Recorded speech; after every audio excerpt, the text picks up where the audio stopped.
Well, Visa's earnings are in any indication. Consumers are back to spending again, not just online, but in person. The company out with its quarterly results, pointing to earnings of $1.49 a share on revenue of $6.1 billion. Payment volumes increased well over 30% in the quarter. Let's bring in the Vice Chairman and CFO of Visa. We've got Vasant Prabhu joining us today. And Vasant, it's great to talk to you today. You know, you look at these numbers, certainly it does feel like you're starting to see the strength across the board. But there's a lot of concern right now, especially with the Delta variant, in terms of how this is likely to disrupt the recovery that we're seeing. What have you seen on that front? Well, thank you for having me, Akiko. Yes, as you saw, we had some very strong results in the third quarter, especially in the US, where our volumes were up almost 40% over last year, and even 30% over 2019, which is pre-pandemic. As far as the Delta variant goes, we are not seeing any impact in our numbers at this point. We've been looking at them in areas with high infections and rising infections. Mobility is often a good indicator of what spending is going to be. The more mobile people are, the more spending there is. We're not seeing any correlation between rising infections and any mobility impacts, and therefore we're not seeing any spending impacts either. So I would say at this point, infections rising due to Delta seem not to be affecting people's propensity to move around or to spend money. In fact, our in-store spending numbers have been climbing nicely, as you saw in the numbers. They're up quite a bit from the last quarter and on a pretty good trajectory of growth. And the areas where we're seeing big increases are travel, restaurants, entertainment, things like that. In fact, restaurants are now indexing higher than where they were, before the pandemic. So I'd say a short answer, no evident impact of Delta right now in the numbers. At the same time, though, you guys put out your payments volume numbers here, saw kind of a declining growth over the last few months. I mean, what would you point to there? And if you look at the chart, big spike up, perhaps, as we expected when you think about reopening after the doldrums of lockdown in the winter months. But as growth comes down, I mean, what are you projecting in the current quarter and quarter ahead when it comes to that? Well, if you look at the way we've been doing this is to index everything to 2019, which is pre-pandemic, which gives you sort of a cleaner look. You're comparing to a year which was not impacted by the pandemic, because if you compare to last year, a lot depends on what was going on last year. And there was some, as you know, big jumps up and down in growth rates. Relative to 2019, actually, our growth has been accelerating quarter by quarter. In fact, every metric we have, payments volumes, cross-border volumes, e-commerce volumes, spending in store, et cetera, have all accelerated versus the last quarter. And even into July, they're equal to or better than June. If you just look at the July numbers, there's always some noise when you look at weekly numbers.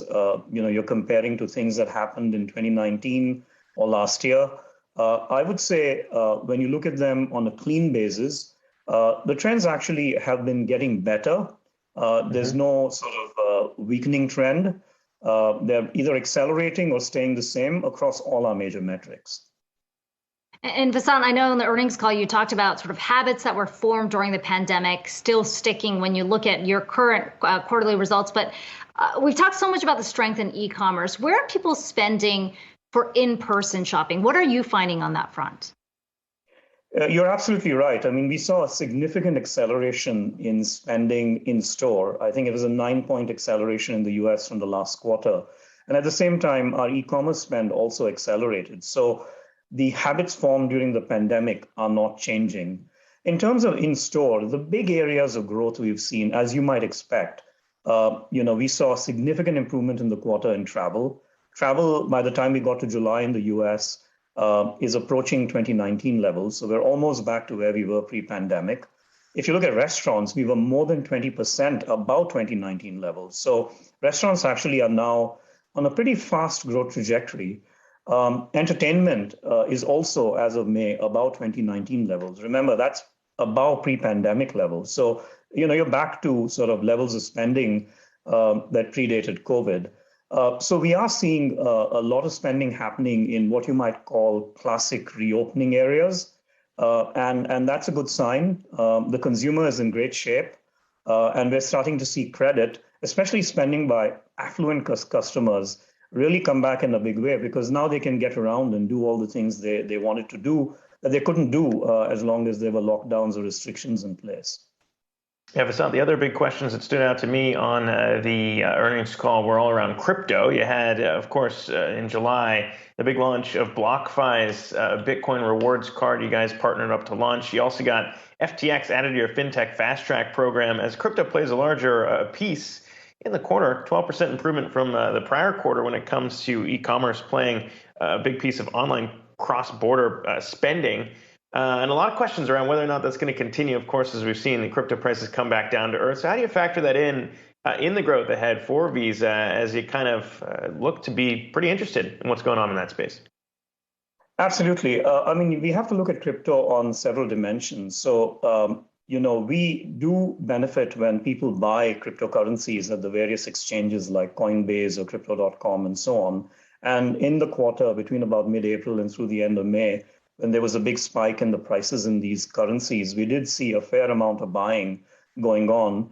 And a lot of that ends up being cross-border for us because many of these are entities that are based outside the US or in locations that end up being cross-border purchases for most people. But beyond that, there's another dimension to crypto that is also taking off in a big way. And that is what you referred to, which is about 50 partners of ours who are in the business of being either crypto enterprises or crypto exchanges are issuing our credentials where you can use them at 70 million merchants around the world and actually use a Visa credential, a Visa credit card to buy things at merchants. And, as far as the merchant is concerned, they're being paid in dollars or euros or pounds. All this is done behind the scenes by us and our partners. And so we're making crypto usable. Now, that's a whole different dimension. That has grown to being about $1 billion in a very short time and is on a very fast clip. In terms of cryptocurrency purchases themselves, we see ups and downs there. They've fallen back to where they were in the pre-April timeframe, but it's still a fair amount of buying going on. So crypto is a long-term story. There are many dimensions of it. There are many ways in which we participate in it, and many of them are just taking off at this point.